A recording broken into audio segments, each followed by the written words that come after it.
திருச்சிற்றம்பலம். எல்லாரும் எப்படி இருக்கீங்க? நாம் இப்பதான் இந்த வாரம் சொன்னோம். அப்புறம் இவரை பற்றி சேரமான் பெருமாள் நாயனாரை பற்றி படிக்கும் பொழுது அவர் கைலாயத்தில் இறைவன் முன்னால் பாடிய திரு கைலாய ஞான உலா என்ற நூலை இந்த மாசாத்தனார் என்ற ஐயனார் மூலமாக திருப்பிடவூர் என்ற கோவிலில் அரங்கேற்றம் செய்வ இந்த பூமிக்கு அதன் பலன் அடைய வேண்டும் என்பதற்காக இறைவன் கொடுத்து அனுப்பினார் என்று நாம் இப்பொழுதுதான் தெரிந்து கொண்டோம். இந்த வாரமே தெரிந்து கொண்டோம். அது என்னுடைய யூடியூபில் உள்ளது, சென்று பார்க்கலாம். அந்த கோவில் எங்கே உள்ளது என்று கேட்டால், திருப்பிடவூர் என்பது வேறொன்றும் இல்லை, திருப்பட்டூர் என்று இந்த காலத்தில் அழைக்கப்படும். திருப்பட்டூர் என்றால் முக்கால்வாசி நிறைய பேர்களுக்கு தெரிந்திருக்கும்.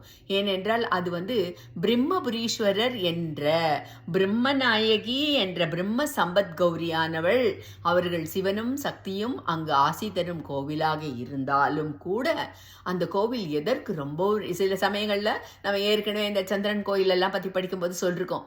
மெயின் மூலவரை விடவும் அந்த உபதெய்வங்களுக்கு மிக்க பெருமையும் புகழும் அங்கு இருக்கும் அப்படின்னு இந்த சனீஸ்வரன் கோவில் பற்றியெல்லாம் படிக்கும்போது கூட தெரிந்து கொண்டிருக்கிறோம்.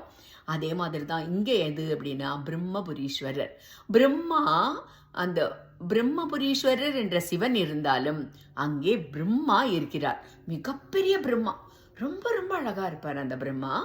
என்னன்னா தன்னுடைய சாபத்தை நீக்குவதற்காக 12 லிங்கங்களை அங்கே பிரதிஷ்டை செய்து, அதை தவிர 16 பட்டைகள் உள்ள ஒரு சோடச லிங்கத்தையும் அங்கே பிரதிஷ்டை செய்து, பிரம்மாவானவர் தவம் செய்து வரம் பெற்று இந்த கோவிலிலேயே தங்கியிருந்து ஜாதகம் எழுதுவர், நம்ம தலையில் எழுதுறவர் பிரம்மா தான்.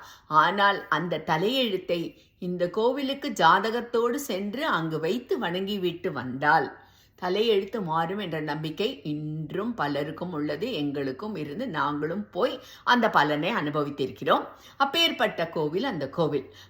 குழந்தை பிறப்போ, திருமணத்தடையோ, கல்வியோ எதா இருந்தாலும் அந்த கோவிலில் வேண்டிக் கொள்வது என்பது இன்றைக்கும் அது நடைமுறையில் உள்ள விஷயம். இது திருச்சியிலிருந்து மிக அருகில் உள்ளது இந்த கோவில். திருப்பட்டூர் பிரம்மா கோவில் என்று இதன் ஒரு முக்கியமான அடையாளம்.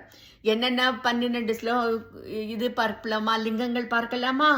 பிரம்மபுரீஸ்வரர், பழமலநாதர், பாதாள ஈஸ்வரர், சுத்த ரத்னேஸ்வரர், தாயுமானவர், சப்தரிஷீஸ்வரர், காலத்திநாதர், சம்புகேஸ்வரர், கைலாசநாதர், அருணாச்சலேஸ்வரர், ஏகாம்பரேஸ்வரர், மண்டூகநாதர், இவ்வளவு பேர் அந்த கோவிலில் இருக்கிறார்கள்.